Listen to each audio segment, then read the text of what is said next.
Xiao Xiao, welcome to my channel Xiao Xiao Yarn. Today, I'd love to introduce you to 3 traditional sashiko patterns that will help you achieve even stitches in sashiko. All the patterns have a minimalistic look and they're all very beginner friendly. Let's get started. Part 1. Hoganzashi, the square stab. To start, let's draw the 1 cm by 1 cm grid. I'm drawing the grid on an 8 cm by 8 cm frame within a slightly bigger piece of scrap fabric. You can use a piece of fabric of any size.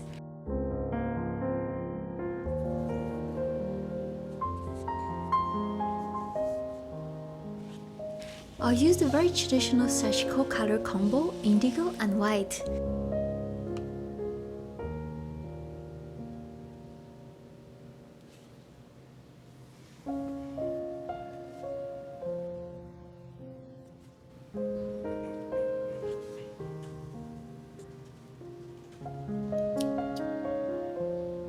Let's start just a tiny bit away from the intersection. Then, try to get 2 stitches within the 1 cm space as even as possible. Adjust your breath and be as mindful as you can, and focus on the movement of your needle and the space drew on the fabric.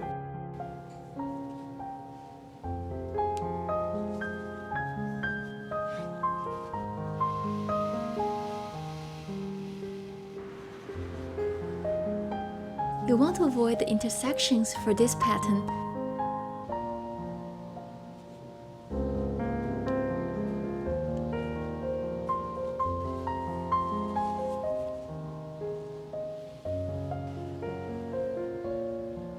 Finish the second line in the same way. Leave a little extra thread here so your fabric doesn't get stuck. Don't forget to smooth your fabric out.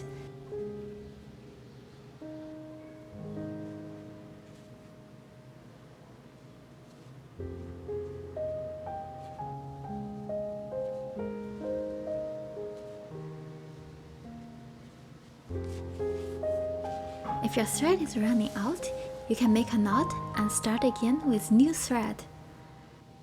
1, 2, 1, 2. You'll find your stitches become more precise once you find the rhythm.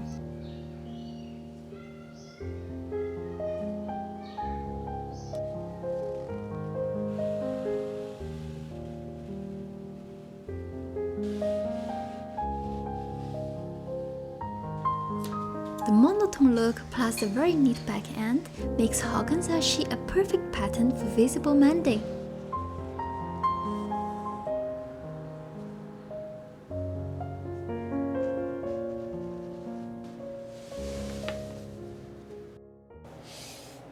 Part 2. Dantsunagi. Dantsunagi literally means linked stabs. To start, I'm going to draw 2 cm by 2 cm grids and mark the lines like this to create a ladder look. Since the lines are rather short, I'm going to use a shorter sashiko needle. You want to arrange your stitches so that one stitch ends right at the corner and the adjoining stitch is directly perpendicular. To achieve this, I'll start just a little bit after the intersection. This time, instead of getting 2 even stitches, you want to go all the way for 4 and finish right at the turning point.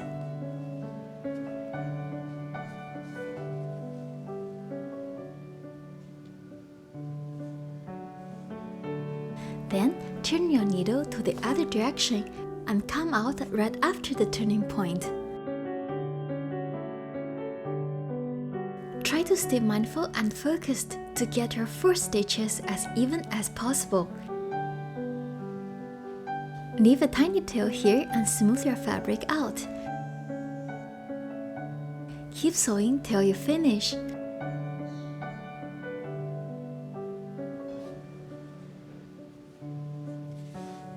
Give it a check.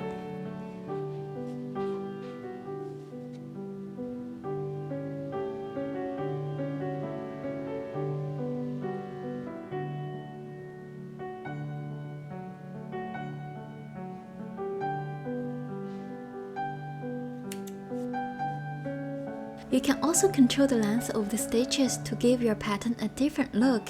I'll show you how it looks with 3 stitches on this section.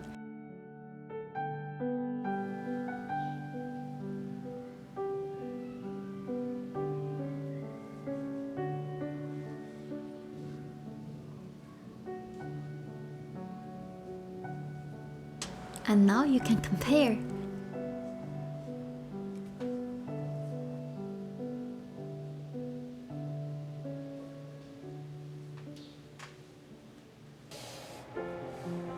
Part 3. Masuzashi. The pattern is from masu, the square wooden box used to measure rice in the ancient time.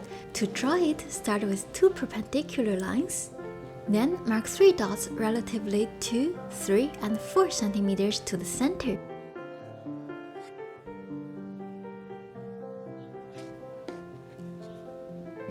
And link all the dots.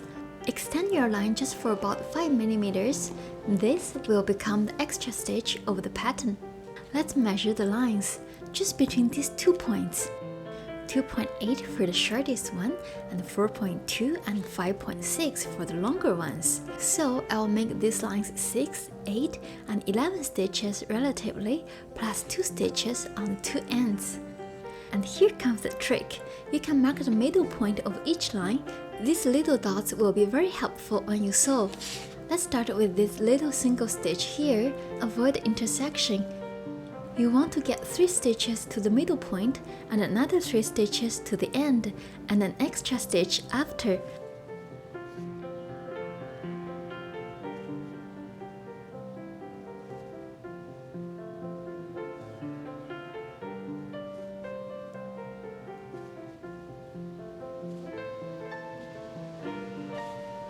Smooth it out, turn around, and start again with the extra stitch. 1, 2, 3, 4, 5, 6, 7, 8. Leave a little extra thread here and smooth it out.